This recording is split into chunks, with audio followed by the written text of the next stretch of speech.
Bismillahirrahmanirrahim. Assalamualaikum warahmatullahi wabarakatuh. Alhamdulillahil barrir rahim, al-wasil alim, ar-rahmanir rahim. Wassalatu wassalamu ala asrafil anbiya'i wal mursalin, nabiyyina Muhammadin sallallahu alaihi wasallam wa ala alihi wa sahbihi ajma'in, amma ba'd.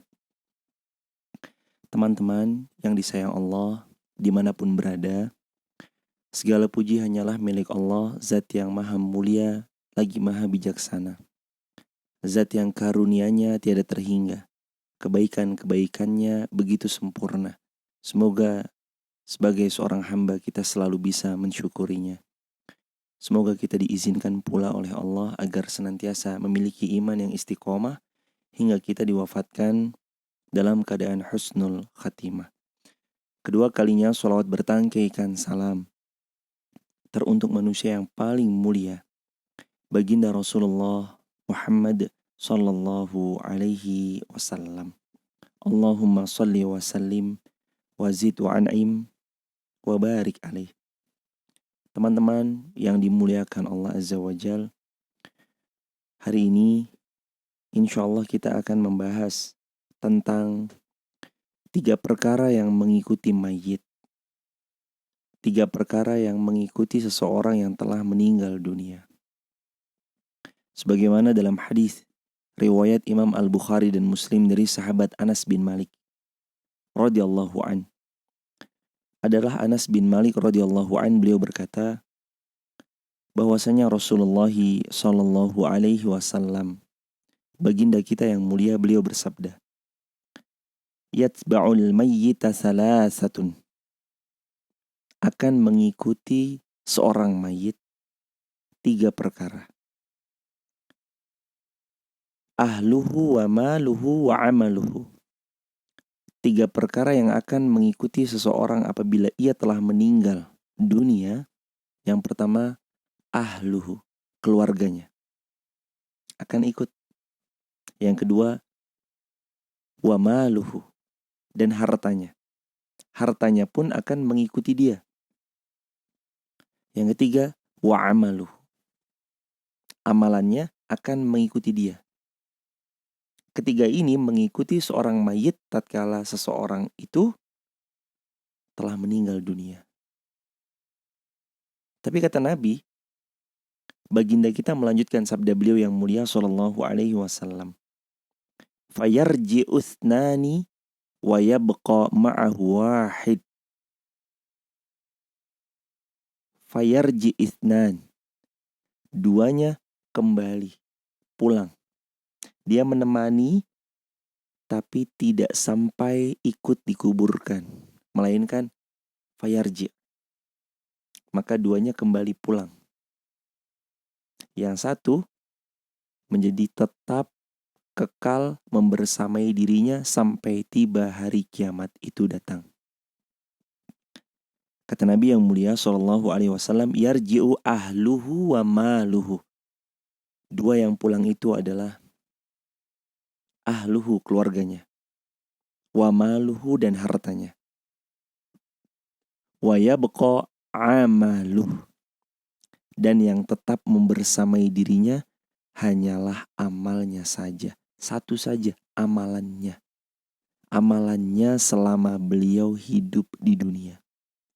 Kalau amalannya baik, dia mendapatkan kebaikan-kebaikan dari apa yang telah ia amalkan. Kalau amalannya ternyata buruk, mimpi buruk sampai ia dibangunkan di hari kiamat kelak.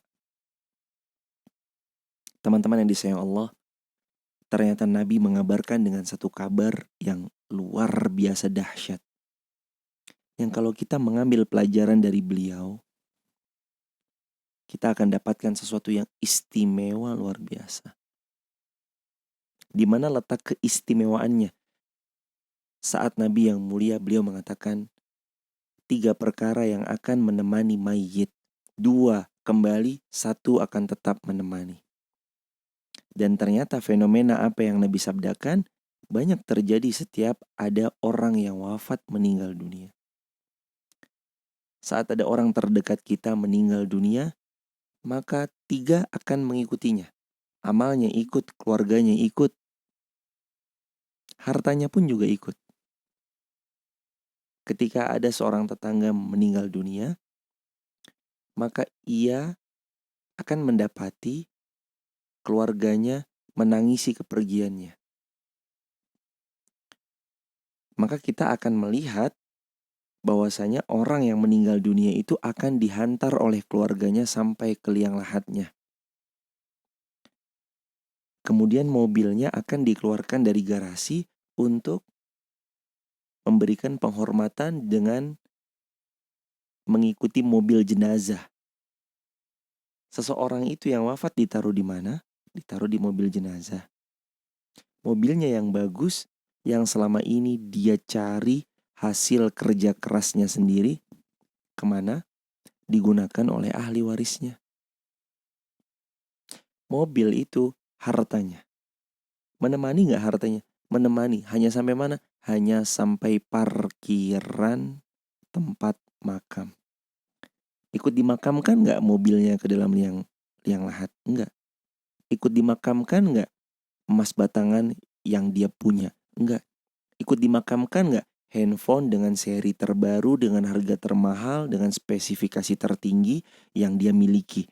Ikut masuk ke dalam kuburan? Enggak. Rumah yang besar, yang mewah, yang megah, yang di dalamnya ada kolam renangnya, ada tempat fitnessnya, ada tempat untuk main bolanya, ada tempat bahkan golfnya, saking luasnya rumah orang tersebut. Ikut masuk ke dalam kuburan gak? Enggak. Menjadi milik siapa itu semua?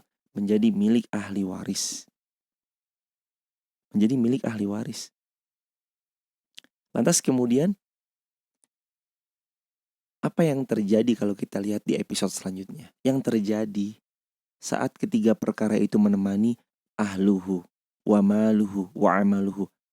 Keluarganya menemani, hartanya menemani ia, dan serta amalnya juga menemaninya. Dua, Nabi mengingatkan, ia kembali. Siapa yang dua ini? Keluarganya kembali, hartanya kembali.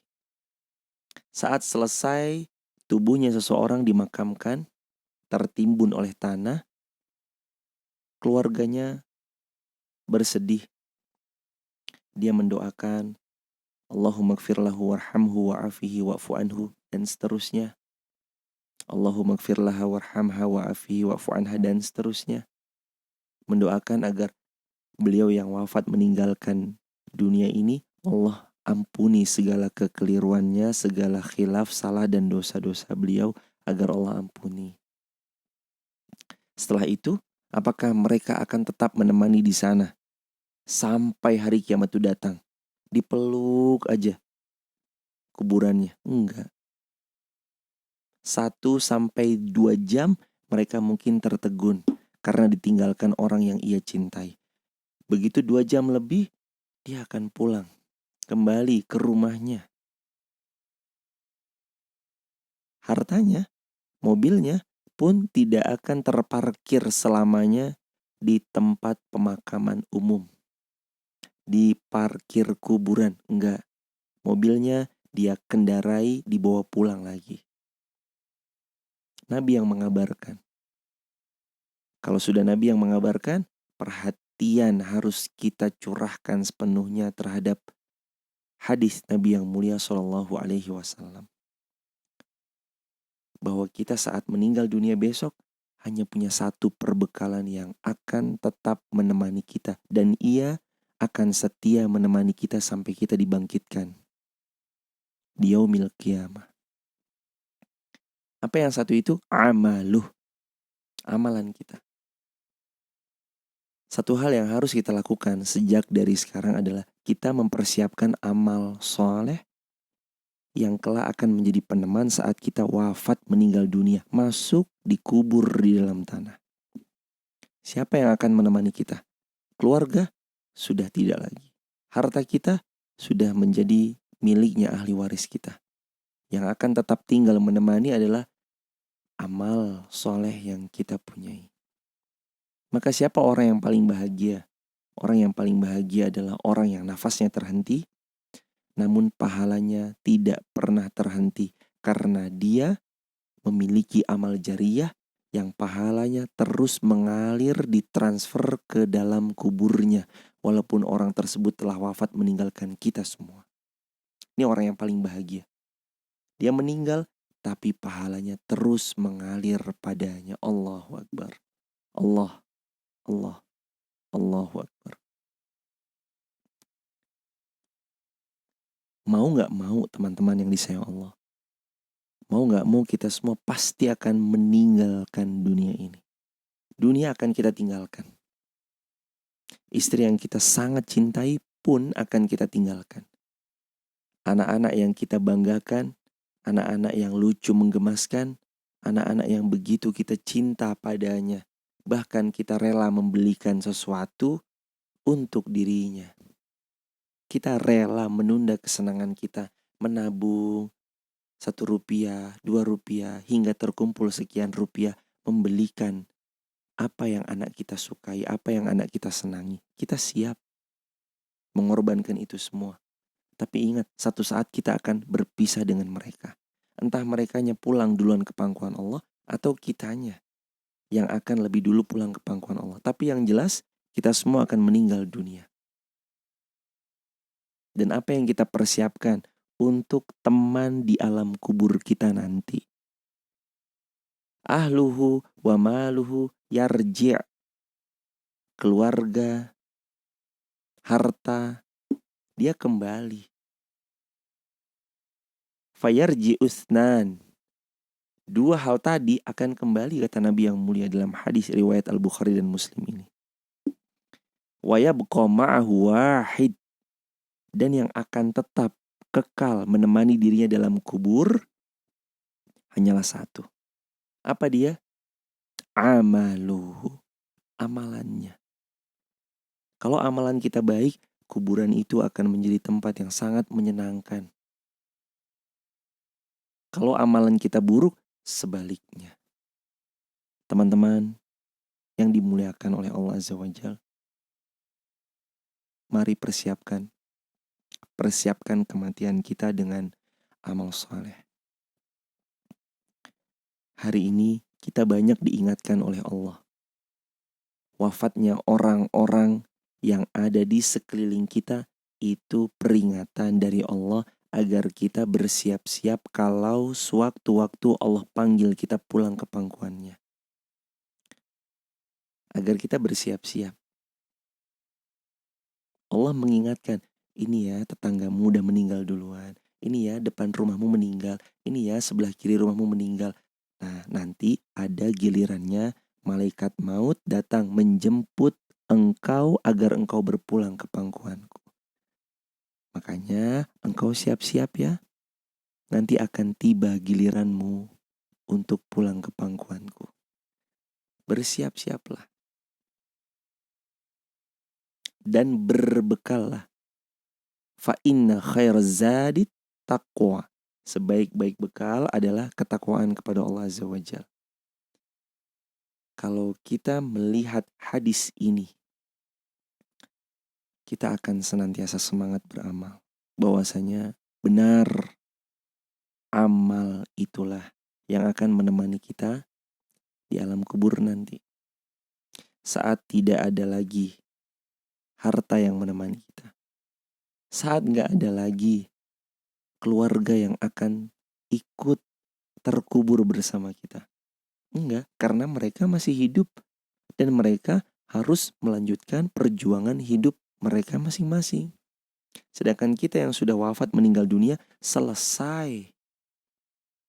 Ibarat seseorang, ujiannya itu saat ia masih hidup di dunia, saat dia meninggal dunia, tinggal menunggu pembagian rapot. Kalau dia merasa maksimal dalam ujiannya selama hidup di dunia, dia bersabar ketika tertimpa musibah, dia bersyukur tatkala Allah berikan nikmat padanya. Dia mampu senantiasa berzikir, menjaga lisannya agar dekat dengan Allah, menghibur hati sama kaum muslimin, mengucapkan perihal yang bermanfaat. Kalau yang gak manfaat atau anfaedah dia tinggalkan, dia jauhi.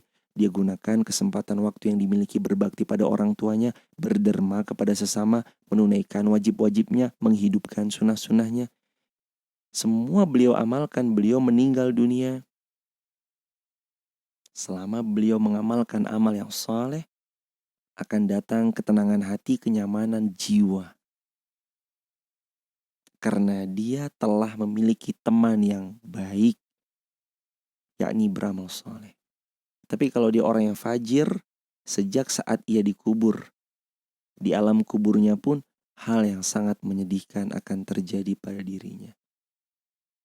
Innal fujjara wa innal fujjara lafi jahim. Quran surah Al-Infitar ayat yang ke-14. Innal abrara lafi na'im wa innal fujjara lafi jahim. Ayat 13 hingga ayat ke-14. Orang-orang yang baik, maka dia berada di dalam syurga yang penuh dengan kenikmatan. Wa innal fujjar, dan orang-orang yang fajir, durhaka, suka bermaksiat, suka berbuat dosa, lafi jahim, ia akan benar-benar berada di neraka jahim. Nauzubillahi min dzalik. Semoga Allah menjadikan kita hamba yang senantiasa semangat di dalam berbekal, mempersiapkan kematian, karena kita sangat sadar kematian itu bisa datang kapan saja, di mana saja, dan sedangkan tugas kita lah untuk bersiap-siap mempersiapkan bekal amal soleh sebanyak-banyaknya, karena sebagaimana Nabi bersabda, wa yabqa amaluh, satu hal yang akan tetap menemani kita di alam kubur, di saat dua perkara pulang, ahluhu wa maluhu, keluarga dan hartanya pulang, satu yang akan tetap menemani kita, ia adalah amal kita sendiri. Barakallahu fikum. Semoga kita senantiasa bersiap-siap untuk menuju pulang ke pangkuan Allah Azza wa Jalla dengan persiapan terbaik. Perbanyak amal soleh dengan semua varian-varian amal soleh yang sesuai dengan tuntunan baginda Sallallahu Alaihi Wasallam. Dan mudah-mudahan Allah karuniakan iman pada kita, iman yang istiqomah, sampai kita diwafatkan husnul khatimah. Subhanakallahumma bihamdik, asyhadu an la ilaha illa anta, astaghfiruka wa atubu ilaik. Wassalamualaikum warahmatullahi wabarakatuh.